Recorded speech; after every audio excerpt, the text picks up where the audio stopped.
Yeah. So, what's good, family? First and foremost, God loves you, and I love you. And what are you thankful for today, and why?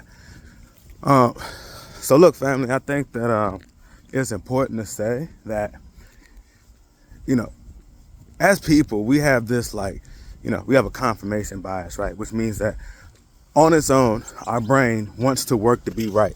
You know what I'm saying? And the things that we do, the choices we make, that's why we get defensive and all that type of stuff automatically and all that, right? Um, not always, it's not always the best thing for us. You know what I'm saying? Under stress, we fall back to our lowest level of training. So, you know, knowing that we have a confirmation bias and our brain will work to be right on its own. And on its own, we have, on top of that, well, without going down the whole thing, on its own, our brain is negative as well because it wants to survive. It wants to, it's paying attention to our feelings and all that stuff and trying to predict what we want and act accordingly. You know what I'm saying? And we may be at times showing ourselves what we want, and what we want is not good for us or the people that we're around. You know what I'm saying? So saying all of that, I just want to say, if you voted for Trump because of taxes or oil or whatever the political and even relative reason was for you and your family that wasn't hate, or reinstating slavery, or dehumanizing people, those type of things, it's okay. And I hope that as you're watching what's going on, as human rights, they're deconstructing, not even like you could say a lot of years of progress, but compared to the history on the other side, they're deconstructing a lot of work when it came to just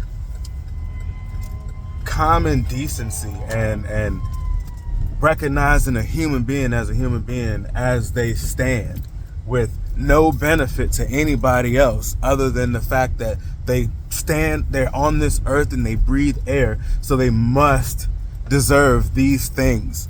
You know what I'm saying? If you voted for Trump for any other reason other than propagating and keeping that same mindset and that same spirit alive and prevalent and prominent, and in power and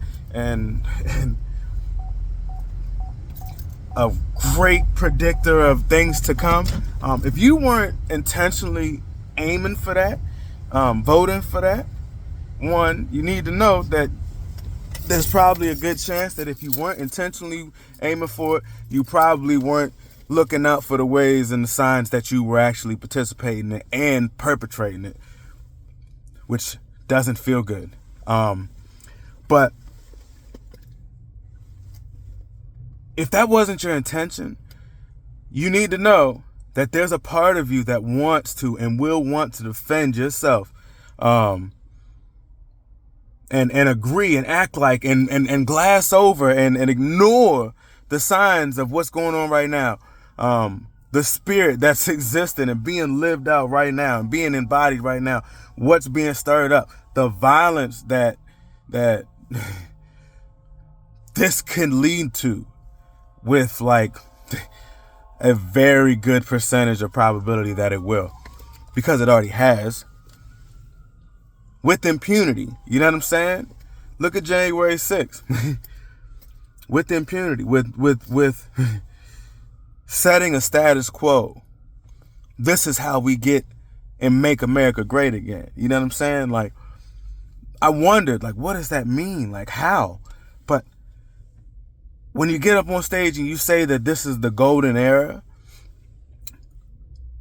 to refine gold, to take gold from useless or ugly or unseemly, and shape it in the shape that you want it to be, in the purity that you want it to be, it burns. You have to burn it. You have to heat it, and you scrape out and you get rid of the elements that you don't want.